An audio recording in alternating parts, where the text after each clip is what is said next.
Hi, boys and girls. This is Miss Kathy. We're in the middle of the Christmas season, and we thought we'd bring you some stories from Guide's Greatest Christmas Stories. After the Christmas season, we'll be returning to our regularly scheduled shoebox mystery books. Christmas is a special time of year, a time to celebrate the birth of baby Jesus, who was born in a stable. Shepherds, after being serenaded by angels, rushed over to find the baby lying in a manger. Wise men, carrying gifts of gold, frankincense, and myrrh, followed a bright star until it led them to the baby king. What about you?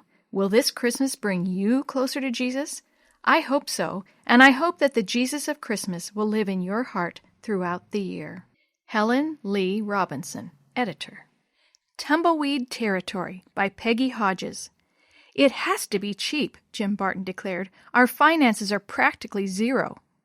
Say inexpensive. It sounds more refined, Dave Edmonds said in mock seriousness. Okay, we need something inexpensive for each room in the veterans' wing of the hospital. Does anyone know how many rooms there are? Not too many, Dan Jordan replied. My mom said there was a recreation room, 2 big wards, 8 rooms with 2 beds, and 3 private rooms. Then we can't afford to use real Christmas trees. It would take a tree for each room, and that adds up to 14 no matter how you figure. And artificial trees are much too expensive, so that's out. Then we'll just have to use our brains and make some trees or some other type of decoration.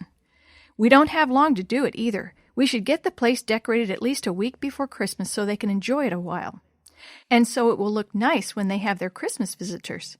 Maybe we bit off more than we can chew when we chose decorating the Veterans Wing as our Christmas project. I thought the idea was a drag in the first place, Joe Miller grumbled. Some of those guys are so old, they must be 80 or 90. What do they care about a few old decorations? Jim sprang to his feet. Just because they're old doesn't mean they aren't human. What's wrong with you, Joe?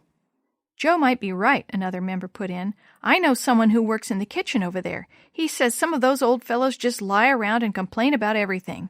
Others don't have any family left and don't care what goes on. We'll probably just bore them.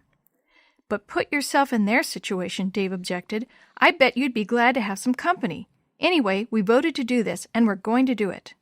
And we'll do it right, Jim added. Maybe some won't like it, but we'll do our best. Jesus didn't turn away from the sick and the old, and we won't either. Put on your thinking caps and try to come up with something. I know, Dave suggested. There are loads of tumbleweeds around here. Let's get some big round ones, spray them gold, and hang them from the ceilings. Tumbleweeds for Christmas trees? That's an idea. We can put the biggest ones in the large rooms and smaller ones in the other rooms. We could hang icicles from them. And lights that twinkle. Lights cost money, Jim reminded. Maybe we can borrow enough strings to decorate the big ones at least. We'll see. It's still daylight.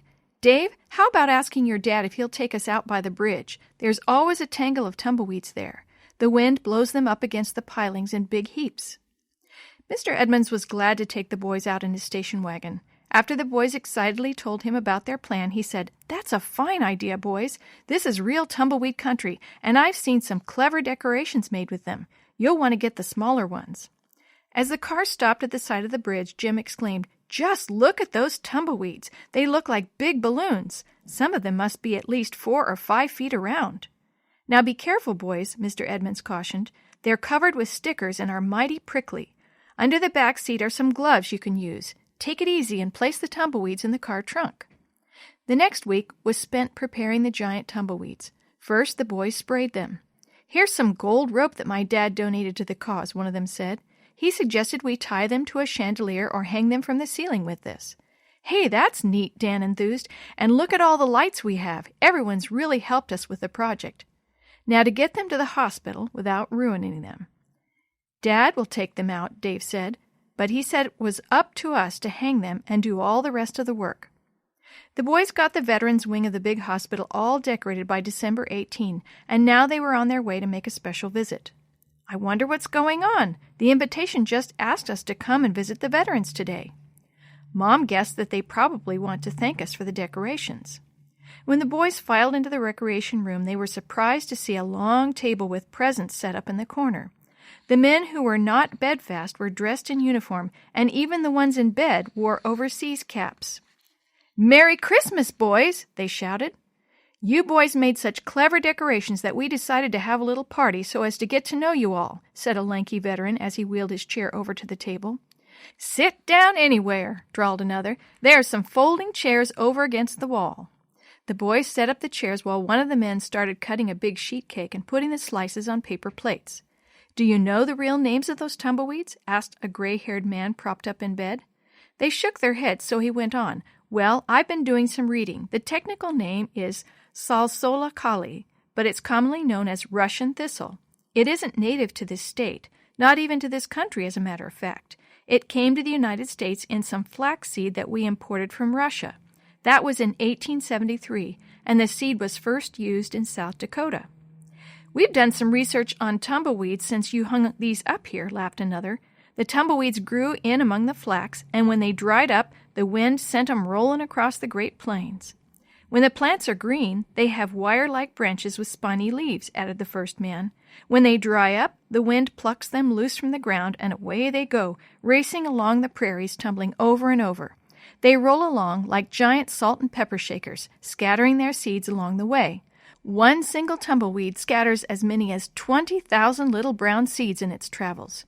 "Wow! At that rate, it's no wonder this country is covered with the things." "It's probably the most successful weed in history," the old veteran said with a laugh. "And they're pretty famous," said another patient. "Even songs have been written about them, like Tumbling Tumbleweeds." "Speaking of songs, let's have a few in honor of our decorators." Soon a couple of patients were strumming on guitars, and a man in a wheelchair played a harmonica. The hall rang with happy voices of those who joined in on the words. Tumbling Tumbleweeds was followed by Red River Valley. "And let's not forget what this season means," said one of the guitarists. He started singing Silent Night, and everyone sang or hummed along. "Well," mused a bearded veteran when the room was silent, "there must be a lesson here somewhere. Everyone thinks these tumbleweeds are no good, but there are songs written about them, and I don't remember ever seeing more beautiful Christmas decorations." "Maybe it means that even though a person has a few faults, there's always something good about him." "It's worth thinking about, all right," agreed the talkative man with the gray beard. "But now it's time for old St. Nick." He slapped his knee and roared, "Ho, ho, ho!" Then he pulled some cotton batting out of a box and tied it haphazardly around his chin. "Here, Santa." Someone tossed him a red flannel nightcap, and he put it on. "Line up, boys," he cried. "Here's a keychain for each one of you. They have your name and address on them. Just search through the pile for the box with your name on it, and after each of you finds his package, suppose you tell us a little about yourselves." The boys were delighted with their presents, and after a lot of laughs over their introductions, they enjoyed cake and punch. "It's 5, Bill exclaimed. "I've never had an afternoon whiz by so fast." "We'd better head for home," Dave said. "We don't want to spoil this day by getting into trouble with our parents." "No, don't spoil a wonderful day," said the old veteran. The boys saw tears in his eyes. "You can't imagine what a pleasure this has been. This place gets mighty lonesome." "We'll be back," they promised. "Thanks for the party." "And the neat keychains. Merry Christmas to you all." When the boys reached the street, Joe said, "I'll be the first to admit that this was fun, and they are great guys. Next time I won't say anything until I know what I'm talking about." "Good. Sounds like you'll be quiet for a long, long time," Dave teased. "You remind me of a tumbleweed, Joe. There's bound to be some good in you somewhere." The story you have heard today is from Guide's Greatest Christmas Stories, a compilation from various writers for Guide magazine, edited by Helen Lee Robinson and used with permission from the Pacific Press Publishing Association. As our special gift to you, we will be sharing one of these stories every day between now and Christmas. If you're interested in any other books published by the Seventh-day Adventist Church, please visit AdventistBookCenter.com or call 1-800-765-6955.